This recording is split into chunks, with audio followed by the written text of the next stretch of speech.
గౌరవ ముఖ్యమంత్రి శ్రీ నారా చంద్రబాబు నాయుడు గారికి, సినిమాలో పవర్ స్టార్, రాజకీయాల్లో జనసేనాని, ఎక్కడ తగ్గాలో తెలుసు, ఎక్కడ నెగ్గాలో కూడా తెలుసు.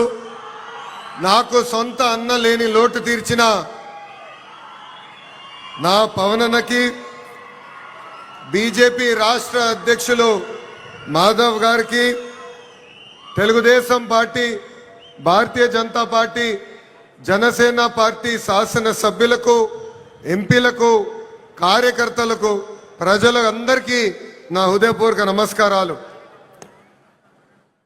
కలియుగ దైవ సాక్షిగా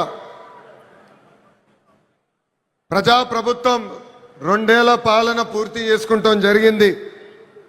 ప్రజాప్రభుత్వ అధికారంలోకి వచ్చిన తర్వాత ప్రశాంతత వచ్చింది. ఇప్పుడే సహచరం మంత్రి అచ్చెన్నాయుడు గారు ఒక మాట అన్నారు. ప్రజాప్రభుత్వం వచ్చిన 2 ఏళ్లలోనే ప్రజలకి స్వాతంత్రం వచ్చిందని. మనందరం చూస్తున్నాం.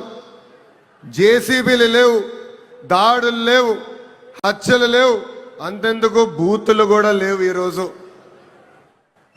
నాకు ఇప్పుడు కూడా బాగా గుర్తు, యువగలం పాదయాత్రలో ఇదే చంద్రగిరి గడ్డపై మీటింగ్ పెట్టా.